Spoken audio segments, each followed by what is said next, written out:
जो भी अपना professional career as an IPS officer बनाना चाहते हैं, उनके लिए मैं चाहता हूं कि मैं एक इन्फॉर्मेटिव आपको कुछ चीज़ें बताऊं। हम सोशल मीडिया में लबासना या मसूरी को काफ़ी ग्लोरीफाई करते हैं, लेकिन एनपीए के बारे में उतनी चीज़ें आपको रियलिटीज़ पता नहीं है।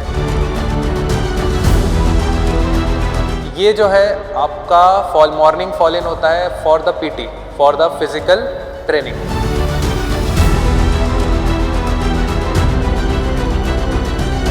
पंक्चुअलिटी बहुत ज़्यादा इंपॉर्टेंट है अकेडमी में। अगर 9 बजे से क्लासेस हैं तो 8:57 पे हमारा अकेडमी सॉन्ग कहते हैं, तो वो सॉन्ग जो है 8:57 पे प्ले हो जाता है। उसके पहले we are expected to reach the classroom at our designated places. अगर वहाँ पे लेट हुआ तो the academy can give you show cause notice and all those things. Majorly 2 hostels होते हैं फेज़ 1 ओटीज़ के लिए। एक है आईपीएस मेस और एक है न्यू ऑफिसर्स मेस, जिसे हम नॉर्म कहते हैं। तो उसमें काफ़ी डिबेट चलती है कि आईपीएस मेस बेटर है या नॉर्म बेटर है। जो आईपीएस फ्रेटर्निटी वाली फीलिंग जो है वो आईपीएस मेस में है, और वहाँ पे जो लाउंज बना है, वहाँ पे जो पेंटिंग्स लगी है, तो उससे काफ़ी अच्छी फीलिंग आती है। एनपीए का जो खाना होता है वो one of the best foods इन हैदराबाद है। अकेडमी में जब हम ट्रेनिंग करते हैं तो हमें सैलरी भी मिलती है।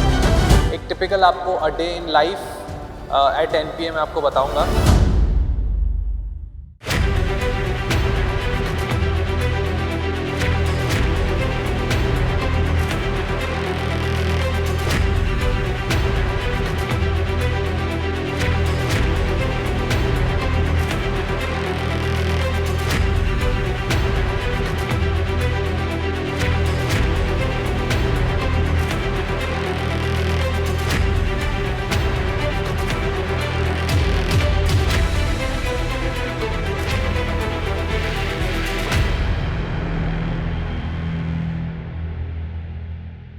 नमस्कार, मेरा नाम हर्षित मेहर है।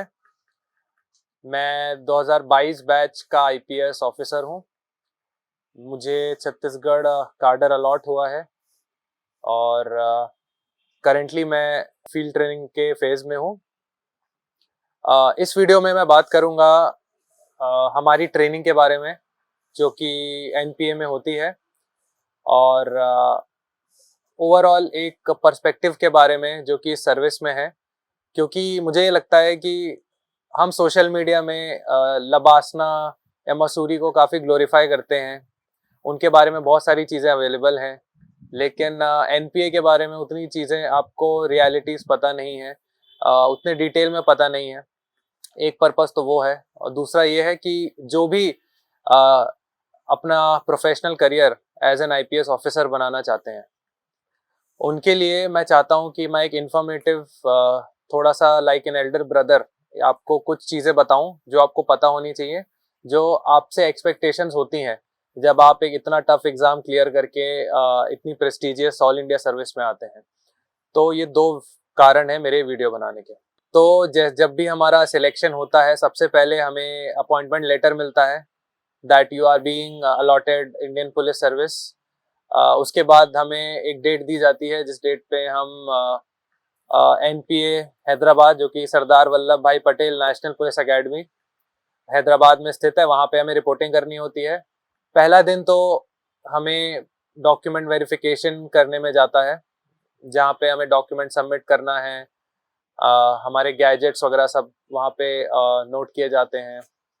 हमें हॉस्टल अलॉट होता है, आई कार्ड मिलते हैं, और बेसिकली पहला दिन इसमें जाता है। आपकी हेयर कटिंग भी होती है। हेयर कटिंग क्यों होती है? स्पेशली बॉयज़ के लिए बहुत ही शॉर्ट हेयर्स वहाँ पे ट्रिम किए जाते हैं। उसके बारे में आपको बाद में बताऊंगा, बट पूरा आपको ओवरऑल प्रिपेयर करने में पहला दिन जाता है। उसके बाद क्या होता है कि अगले 2-3 दिन 2 भागों में आपको बांट दिया जाता है। एक भाग वो होता है जो लीव या एक्स्ट्रा ऑर्डिनरी लीव जिसे हम कहते हैं, उस तरफ जाता है, जिसकी कम्प्लीटली अलग प्रोसेस होती है।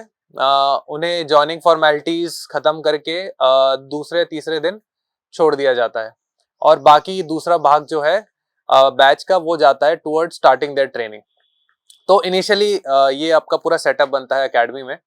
अब जब ये सब हो गया तो उसके बाद फिर क्या क्या चीज़ें होती हैं। एक टिपिकल आपको a day in life at NPA में आपको बताऊंगा। तो नॉर्मल डे एक ऐसा चालू होता है अराउंड 5 बजे सुबह, जब आपको उठकर जल्दी से फ्रेशन अप होकर सब तैयार होकर आपको 5:30 बजे अराउंड 5:30 AM आपको फॉल इन करना होता है।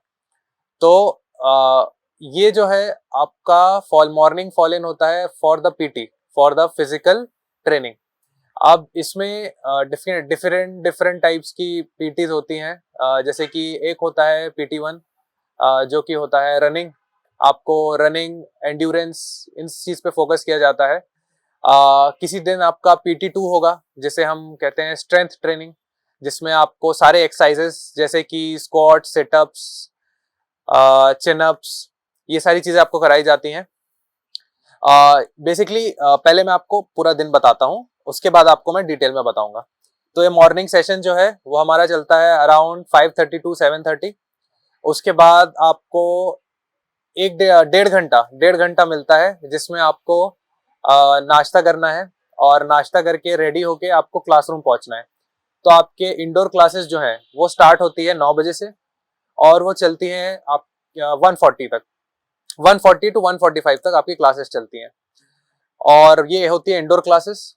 ये इंडोर क्लासेस फेज 1 ट्रेनिंग में आपकी होती है HKTC बिल्डिंग पे, हेमंत करकरे ट्रेनिंग कॉम्प्लेक्स में। इंडोर क्लासेस के बाद आपको अगेन 1.25 या 1 घंटे का टाइम मिलता है, जिसमें आपको खाना खा के रेडी होना होता है या रेस्ट करना होता है, जैसा भी। फिर आपका आफ्टरनून सेशन स्टार्ट होता है, जो कि फिर से आउटडोर होता है। उसमें आपके बहुत सारी चीजें होती हैं, इसके बाद मैं बात करूंगा। आउटडोर सेशन के बाद आपका इवनिंग का एक ब्रेक होता है। इवनिंग ब्रेक में आपको अराउंड 20 मिनट्स मिलेंगे। उसमें आप थोड़ा बहुत स्नैक्स वगैरह खा के आप फिर से एक जो इवनिंग सेशन है, जिसमें जनरली क्या होता है, गेम्स का पीरियड जिसे हम कहते हैं, तो गेम्स पीरियड होता है 1-1.5 घंटे का। तो अराउंड 6:30 PM तक आपका नॉर्मल जो एक डे है वो NPA में चलेगा। और उसके बाद आप फ्री रहते हैं अपना काम करने के लिए, आपको जो मर्जी आप कर सकते हैं। तो पहले तो मैं आपको ये बताता हूँ कि ये जो डेज है, ये मंडे टू फ्राइडे का शेड्यूल मैंने आपको बताया है। सैटरडे को हाफ डे होता है, मतलब कि आपका मॉर्निंग सेशन होगा। इंडोर सेशन भी आपका रिलेटिवली छोटा होता है। कुछ स्पेशल जैसे कोई सोसाइटीज होती हैं, उन्होंने कोई सेशन कंडक्ट किया, या कोई और अनाउंसमेंट्स होती हैं, या कोई इंटरेक्शन होता है फैकल्टी के साथ, या कोई गेस्ट फैकल्टी आता है, तो उस चीज के लिए जनरली सैटरडे को अलॉट किया रखते हैं। और उसके बाद कोई आफ्टरनून या इवनिंग सेशंस नहीं होते जनरली। तो और संडे आपका फ्री होता है। तो जनरली ऐसा आपका 11 महीने की जो ट्रेनिंग है, ऐसा आपका मोटा मोटी शेड्यूल होगा। अगर मैं बात करूं आपके मॉर्निंग सेशंस में, तो मॉर्निंग सेशंस में क्या क्या होता है, जैसे मैंने बताया, PT1 होगा आपका रनिंग, PT2 होगा एंड्योरेंस ट्रेनिंग। इसके अलावा हमारे बैच से इंट्रोड्यूस हुआ जिम क्लासेस। तो उसमें क्या होता था कि हमें जिम इंट्रोड्यूस किया गया कि जिम में क्या क्या इक्विपमेंट्स होते हैं, इक्विपमेंट्स को कैसे यूज करना है, कितने रेप्स होने चाहिए, बेसिकली जिम के क्या एटिकेट्स होते हैं और जिम का डिसिप्लिन क्या होता है, वो सारी चीजें हमें बताई गई। उसके अलावा बाद में क्या होता है, आपके कुछ और सब्जेक्ट्स ऐड होंगे, जो कि जैसे कि होता है अनआर्म्ड कॉम्बैट। अनआर्म्ड कॉम्बैट की क्लासेस आपको होंगी, वो भी मॉर्निंग में होंगी। बाद में स्विमिंग की क्लासेस जो हैं वो भी मॉर्निंग में इंट्रोड्यूस हो जाती हैं। एक हमारे यहाँ होता है battle, obstacle and assault course, जो आपको जो कि अराउंड होता है 500 मीटर का एक स्ट्रेच होता है, जिसमें अराउंड 16 ऑब्स्टिकल्स होते हैं। तो वो आपको पार करना होता है सक्सेसफुली सारे, without any help, external help. तो उसकी भी क्लासेस होंगी। तो इस तरह से आपका मॉर्निंग का सेशन जाएगा। अगर मैं आपको बताऊं कि इंडोर क्लासेस में क्या क्या होता है, तो क्लासेस में आपके अगर सब्जेक्ट्स की मैं बात करूं, तो आपका सबसे पहले तो 3 जो मेजर क्रिमिनल लॉज हैं उनकी क्लासेस होती हैं, जो कि IPC, Indian penal code, criminal procedure code CRPC और इंडियन एविडेंस एक्ट। अब क्या हुआ है कि क्योंकि एक नए तीनों न्यू क्रिमिनल लॉज इंट्रोड्यूस हो गए हैं, तो हमारे बैच से ही ऐसा कुछ हुआ कि हमें दोनों लॉज पढ़ाए गए।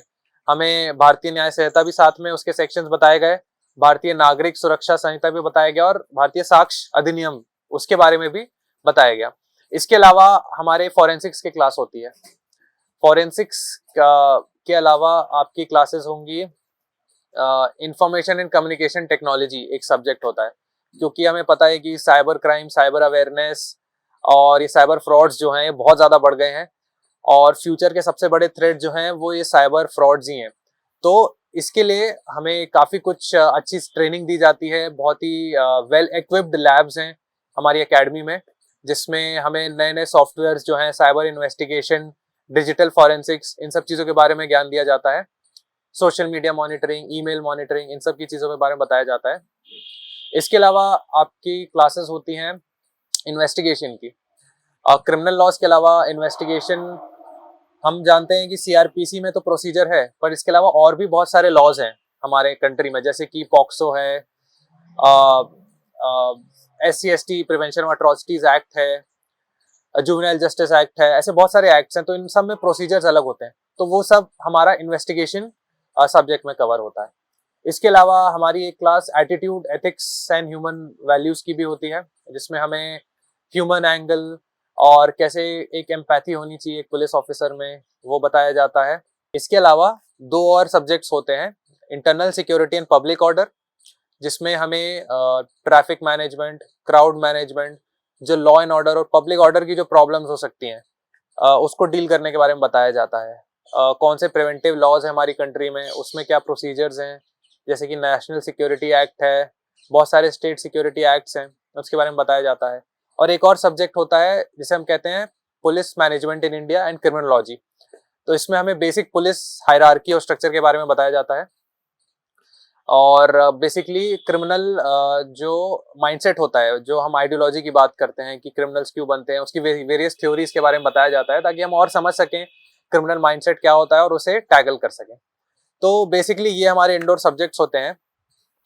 अगर मैं आउटडोर सब्जेक्ट्स की बात करूं, तो एनपीए में मेन फोकस आउटडोर सब्जेक्ट्स में दिया जाता है। आउटडोर सब्जेक्ट्स में, जैसा मैंने बताया, एक अनआर्म्ड कॉम्बैट होता है। उसके अलावा आपको BOAC जो मैंने बताया, battle obstacle and assault course होता है। इसके अलावा मेजर एक सब्जेक्ट होता है जिसे हम कहते हैं ड्रिल। तो ड्रिल के जो क्लासेस होती हैं ये मेजरली आपकी आफ्टरनून में होंगी, और आफ्टरनून की क्लासेस जो हैं उसमें 4 टाइप की मेजरली ड्रिल्स होंगी आपकी। एक होगी arms drill, foot drill, sword drill और केन ड्रिल। ये 4 टाइप की ड्रिल्स होती हैं। इसके अलावा हमें राइट कंट्रोल मॉड्यूल के बारे में भी बताया जाता है कि जब राइट हो, कोई अगर दंगे की कंडीशंस आ गई, तो आप उसमें क्या प्रोटोकॉल फॉलो करेंगे, आप कैसे उसे प्रिवेंट करेंगे ताकि एक लार्जर पब्लिक ऑर्डर प्रॉब्लम ना हो। उसके लिए हमारी प्रॉपर क्लासेस होती हैं। इसके अलावा हमारे आउटडोर सब्जेक्ट्स में एक बहुत इंपॉर्टेंट सब्जेक्ट है हॉर्स राइडिंग, जो कि काफ़ी चैलेंजिंग भी होता है। हॉर्स राइडिंग होती है। उसके अलावा हमारी आर्म्स की क्लासेस होती हैं कि कैसे आप जो हमारे हथियार होते हैं, short arms, long range arms होते हैं, उन्हें हम कैसे मेंटेन करें, उनकी स्ट्रिपिंग कैसे करें, असेंबलिंग कैसे करें, कौन से पार्ट का क्या काम होता है, क्या डिसिप्लिन फॉलो करना होता है आपको जब आप आर्म्स के साथ डील करें। जो ग्रेनेड्स होते हैं, मोटार्स होते हैं, उनके बारे में हमें नॉलेज दी जाती है, उनकी स्ट्रिपिंग असेंबलिंग कराई जाती है। इसके अलावा योगा की क्लासेस हमारी होती हैं मॉर्निंग और इवनिंग सेशंस में।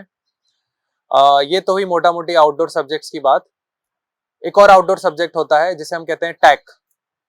टैग जो होता है बेसिकली डील करता है हमारे काउंटर इंसर्जेंसी, काउंटर टेररिज्म, और जो हमारे जंगल वॉरफेयर के जो लेसन्स होते हैं, अर्बन ऑपरेशंस के जो लेसन्स होते हैं। क्योंकि इमरजेंसी के लिए आप जानते हैं कि police is the first responder. तो चाहे वो शहर हो, शहर में कोई टेररिस्ट अटैक हो, या फिर नक्सल अटैक हो एक जंगल में, दोनों में पुलिस को काम करना होता है। तो उसके बारे में बहुत ही इंपॉर्टेंट क्लासेस टैक मॉड्यूल्स में होती हैं, बहुत अलग अलग टाइप के मॉड्यूल्स बताए जाते हैं। तो मोटा मोटी ये आपके आउटडोर सेशंस और क्लासेस हो गई। अगर मैं बात करूं गेम्स की, तो एनपीए में बहुत सारे गेम्स आपको एक्सपोज किए जाएंगे। जैसे कि आपके गेम्स के पीरियड में कुछ टीम गेम्स हैं जो कंपलसरी हैं, जो आपको खेलना ही खेलना है। उसकी क्लासेस होती हैं, जैसे वॉलीबॉल, बास्केटबॉल, फुटबॉल, हैंडबॉल और अल्टीमेट फ्रिस्बी। ये 5 ऐसे गेम्स हैं जो जिसकी क्लासेस आपको रेगुलरली होंगी, और ये टीम गेम्स हैं, या आप इसमें आपको कोऑर्डिनेशन के साथ खेलना है। इसके प्रॉपर टूर्नामेंट होते हैं, इसके कप्स होते हैं, फर्स्ट सेकंड थर्ड इसमें टीम्स आती हैं, मेडल्स मिलते हैं। तो ये इस गेम्स में एनपीए का बहुत ज्यादा फोकस होता है। इसके अलावा कुछ इंडिविजुअल गेम्स और इंडोर गेम्स भी होते हैं, कुछ वॉलंटरी गेम्स भी हैं, जैसे लॉन टेनिस है। इंडोर एक हमारा NISC हम कहते हैं, न्यू इंडोर स्पोर्ट्स कॉम्प्लेक्स। तो उसमें बहुत सारे इंडोर गेम्स हैं, जैसे कि बैडमिंटन है, स्क्वॉश है, TT है, और वहीं पे हमारा जिम भी है। तो ये सारी चीजें आपको वहाँ पे बताई जाती हैं, आपको खेलनी होती है। इसके बाद जब एक दिन खत्म हो जाता है NPA में, आप जान रहे हैं कि डेली डेली आप ग्रिल हो रहे हैं, सुबह उठते हैं, सुबह से आप PT करते हैं, उसके बाद आप इंडोर क्लासेस करते हैं। आप ये देखिए कि आपको टाइम कितना कम मिल रहा है। NPA का मेजर फोकस इसमें ये रहता है कि they have to teach the officers how to manage their time in a stressed condition। आपको सुबह से उठाया, आपने PT करी, आप थके, उसके बाद आपको 1.5 घंटे का ही टाइम मिलता है, उसमें ही आपको नाश्ता करना है। आपको नाश्ता करने के बाद लोगों से जो भी बातें करनी है, जल्दी करके आपको नहा के जो भी आपको रेडी होके आपको 9 बजे पहुंच जाना है HKTC। पंक्चुअलिटी बहुत ज्यादा इंपॉर्टेंट है अकेडमी में। अगर 9 बजे से क्लासेस हैं तो 8:57 पे जिसे हम एक हमारा अकेडमी सॉन्ग कहते हैं, लोहे जैसी हिम्मत है, लोहे सा जज्बा अपना, तो वो सॉन्ग जो है 8:57 पे प्ले हो जाता है। उसके पहले we are expected to reach the classroom at our designated places. अगर वहां पे लेट हुआ तो basically it the academy can give you show cause notice and all those things, तो they are not expected to be late in the class. उसके बाद आप वहां से क्लास करोगे, आपको 2 ब्रेक्स, बेसिकली आपको 10-10 मिनट के ब्रेक मिलते हैं हर क्लास के बाद। 1 घंटे की क्लासेस होती हैं इंडोर क्लासेस, और 20 मिनट का एक मेजर ब्रेक मिलता है जिसमें आप स्नैक्स वगैरह 11:10 to 11:30 जिसमें आप स्नैक्स वगैरह खा सकते हैं और जो भी करते हैं, पर जो भी ब्रेक्स हैं उसके टाइम पे आपको क्लास में आ जाना है। You are suppose to be very punctual. उसके बाद जब 1:40 पे क्लास खत्म हुई तो आप फिर से वापस जाएंगे खाना खाने के लिए। आप खाना खाएंगे, आपके पास सिर्फ 1 घंटा है, तो 1 घंटा है तो उसमें आप खाना खाएंगे, लोगों से बातें करेंगे, जो भी है, रेस्ट भी करेंगे, और फिर उसके बाद रेडी होके आप तुरंत पहुंच जाएंगे फॉल इन के लिए, जो कि आफ्टरनून फॉल इन होता है। आपकी आफ्टरनून क्लासेस होंगी, मेजरली ड्रिल क्लासेस होंगी आपकी। तो उसमें भी मेजर चैलेंजेस, खाना खाने के बाद आप पता है कि आपको नींद आ रही होती है, लोग सो जाते हैं, बट आपको उस टाइम पे पहुंचना होता है। धूप भी बहुत होती है, हैदराबाद की गर्मी अच्छी खासी होती है, ह्यूमिडिटी भी होती है, तो उस कंडीशंस में आपको वहां पे खड़ा होके टाइम पे पहुंच के प्रॉपर आउटलुक में पहुंच के आपको क्लास अटेंड करनी होती है। और बेसिकली एकेडमी का जो मेजर फोकस होता है वो ये होता है कि पंक्चुअलिटी और आउटलुक पे कोई कॉम्प्रोमाइज नहीं हो सकता। तो स्टार्टिंग से ही वो आपको 2 चीजों पे बहुत फोकस करेंगे, जो वैलिड भी है।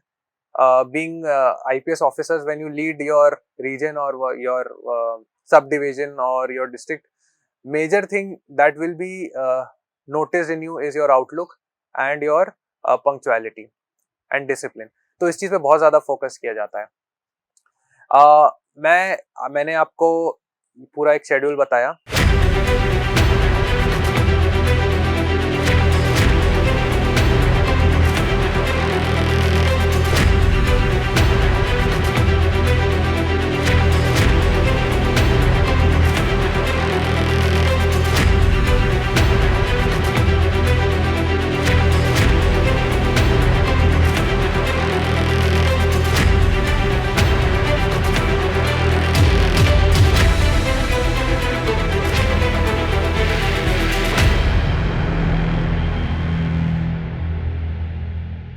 रात के बारे में मैं थोड़ा सा बताना चाहता हूँ कि जब शेड्यूल खत्म हो जाता है दिन का 6:30-7 बजे, तो उसके बाद लोग जनरली स्विमिंग करने जाते हैं या बाहर चले जाते हैं, तो उसका भी एक टाइम होता है। अगर आप हैदराबाद घूमने जाते हैं तो नॉर्मल वर्किंग डेज में आपको, अगर नेक्स्ट डे वर्किंग डे है, तो आपको 8:30 PM तक वापस एकेडमी रिपोर्ट करना होता है।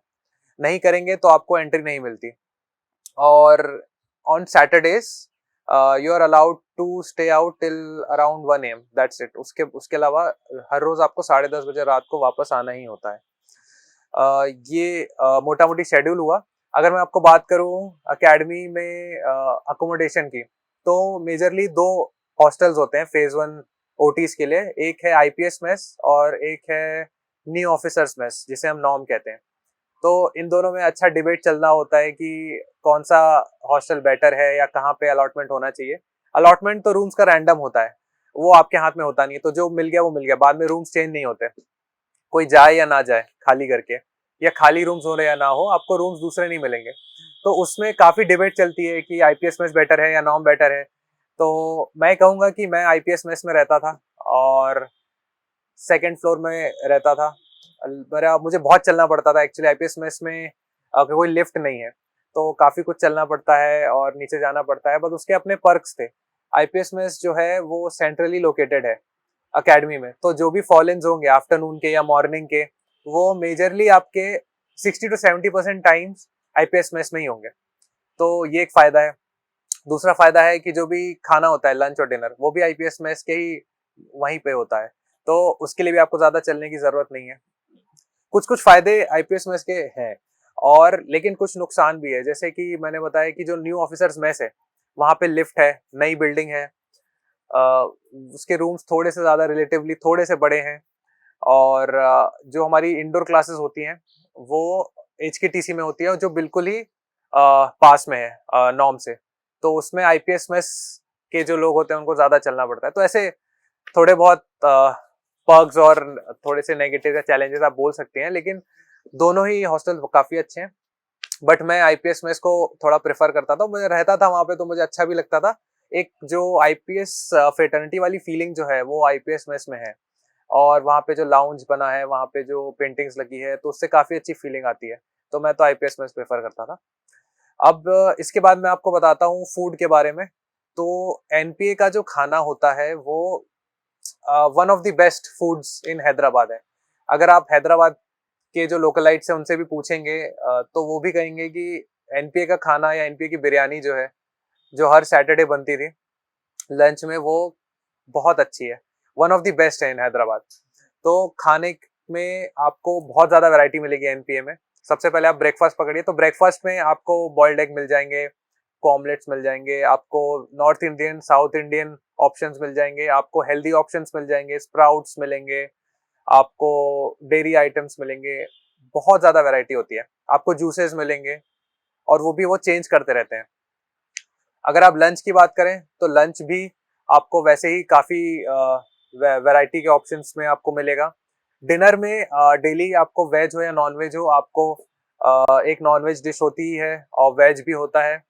और उसके अलावा हर एवरीडे डिनर पे कुछ ना कुछ स्वीट भी होता है। ऑलमोस्ट एवरीडे स्वीट होता ही है। और इसके अलावा आपको आइसक्रीम्स भी दी जाती हैं, कभी कभी आप उसको परचेज भी कर सकते हैं या फिर रहता भी है मेनू में। तो आपके पास ये लिबर्टी होती है कि आप क्या मेनू डिसाइड करें, क्योंकि क्या होता है कि जो मेनू है वो आईपीएस मेस का जो सेक्रेटरी होता है, जो हम में से ही कोई बनता है ओटी से, तो वही बेसिकली डिसाइड करता है, और वो वैसे उस हिसाब से आपके चार्जेस बनते हैं खाने के और अकोमोडेशन के। मैं इसमें एक चीज बताना भूल गया कि अकेडमी में स्टार्टिंग के वीक्स में आपके इलेक्शंस हो जाएंगे। बहुत सारी सोसाइटीज बनाई जाती हैं, जैसे कि आईपीएस में इसके बारे में मैंने आपको बताया, जो कि बेसिकली डील करेगा आपके फूड के बारे में, अकोमोडेशन के बारे में, कोई प्रॉब्लम है, या आपका जो बेयरर है। हर रूम में एक बेयरर होता है जो आपकी ड्रेस, आपके शूज, आपकी रूम की क्लीनिंग, ये सारी चीजें इंश्योर करेगा। तो ये भी आईपीएस में इसके अंडर आता है। आपकी क्लासेस जब होती हैं तो बेयरर ही आपके कपड़े वगैरह या जो भी आपको चेंज करना होगा वो जाके एनआईएससी में लेके जाता है।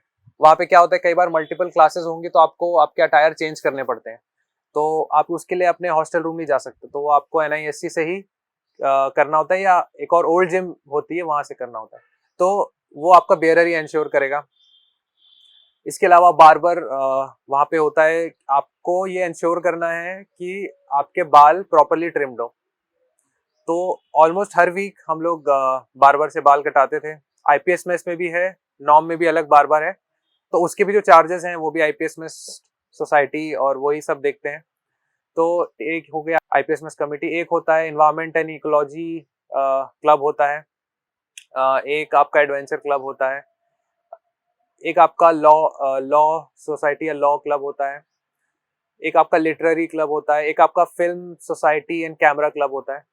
तो मैं कैमरा क्लब फिल्म सोसाइटी का पार्ट था।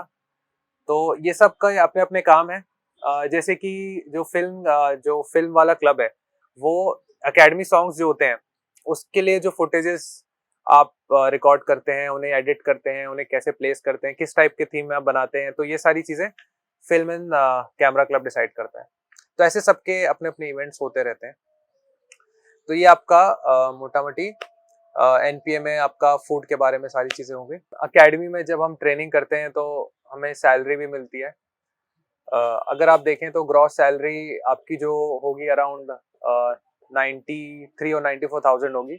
उसमें फिर कुछ रिकवरीज होती हैं, जैसे गवर्नमेंट रिकवरीज होंगी अराउंड 14-15,000, जिसमें आपके टैक्सेस कटेंगे, इनकम टैक्स कटेगा, आपका जो एनपीएस होता है वो कटेगा, और ऐसी चीजें सब होके ये आपकी गवर्नमेंट रिकवरीज होगी। इसके अलावा नॉन गवर्नमेंट रिकवरीज होती हैं। तो नॉन गवर्नमेंट रिकवरीज में जो आपके आईपीएस मेस के चार्जेस हैं, बेसिकली फूड के चार्जेस होते हैं, और रूम का ऐसा अलग से चार्ज नहीं होता है, everything is included in that. IPS mess का जो चार्ज होता है तो वो अराउंड 17 से 18,000 हमारा आता था। कभी कभी कम भी होता है, कभी कभी ज्यादा होता है, तो वो अराउंड उतना आता है। तो अराउंड आप मान के चलिए कुछ डायरेक्टर्स फंड में भी जाता है, कुछ वाटर चार्जेस में जाता है, तो ऐसा अराउंड 24-25,000 इसमें कट जाते हैं नॉन गवर्नमेंट रिकवरीज में। तो मोटा मोटी आपको 55,000 आप पकड़ लीजिए, 55,000 के आसपास एवरेज, 55 से 60,000 आपको एवरेज सैलरी आती है। और अगर मैं बात करूं आपके, कभी कभी क्या होता है कि हम अपनी फैमिली को बुलाते हैं अकेडमी में रहने के लिए, या आपके फ्रेंड्स को बुलाते हैं विजिट्स के लिए, तो उसके लिए प्रोसीजर होता है अकेडमी में। अगर आप एक दिन के लिए बुला रहे हैं अपने किसी दोस्त को अकेडमी घुमाने के लिए, तो उसका अलग से एक विजिटर्स पास बनता है, जो आप पहले से अप्लाई करके आप बेसिक कोर्स सेक्शन जो होता है अकेडमी उससे आप ले सकते हैं। तो आप उन्हें अकेडमी घुमाइए। आपको उसमें एंट्री और एग्जिट टाइम दोनों बताना होता है आपके गेस्ट का। तो उस टाइम आप घुमाइए, अपने रूम घुमा सकते हैं, आप हर जगह घुमा सकते हैं, अकेडमी दिखाइए, और उसके बाद लेकिन वो एक ही दिन का होता है, फिर उन्हें आपको भेजना पड़ता है। और अगर आपको अकोमोडेशन चाहिए इनसाइड दी अकेडमी, तो उसके लिए अलग से प्रोसेस होता है, आपको अप्लाई करना पड़ेगा। उसमें ऐसा होता है कि आपको टोटल 10 डेज, अराउंड 10 डेज, जब मैंने करी थी ट्रेनिंग तो 10 डेज का आपको रूम्स मिल सकते हैं 10 दिन के लिए। अगर आप 2 रूम बुक करते हैं तो वो 5 दिन हो जाएगा। तो बेसिकली एक रूम का 10 दिन के हिसाब से वो रखते हैं। और उसमें आपको अकोमोडेशन आपके गेस्ट को या फैमिली को मिलेगा गेस्ट हाउसेस में। बहुत सारे गेस्ट हाउस होते हैं अकेडमी में, जैसे कर्नाटका भवन है, ऑक्टागॉन है, बहुत सारे सीनियर ऑफिसर में से बहुत सारे हैं। तो वहाँ पे आपको फैमिली या फ्रेंड्स है उनको अकोमोडेशन मिल सकता है। और उसके ऐसा अलग से कोई चार्जेस ज्यादा नहीं होते। इनफैक्ट आपको जो भी चार्जेस देने हैं आपके फ्रेंड्स या फैमिली के स्टे के लिए, वो सिर्फ फूड के चार्जेस देने हैं, अलग से कोई रूम का ऐसा ज्यादा चार्ज नहीं होता है। तो ये था मेरा जो भी सफर था, और जो मैं आपको बताना चाहता था इस ट्रेनिंग के बारे में, सर्विस के बारे में, क्या ये ऑफर करती है उसके बारे में। मैं डीकेटी का धन्यवाद देना चाहता हूँ कि उन्होंने मुझे मौका दिया आपसे अपने व्यूज एक्सपीरियंसेस शेयर करने का। और जो भी आप जितने भी एस्पायरेंट्स हैं उनको मैं कहना चाहता हूँ कि आईपीएस एक बहुत अच्छी सर्विस है, बहुत बहुत ज़्यादा सेटिस्फाइंग सर्विस है।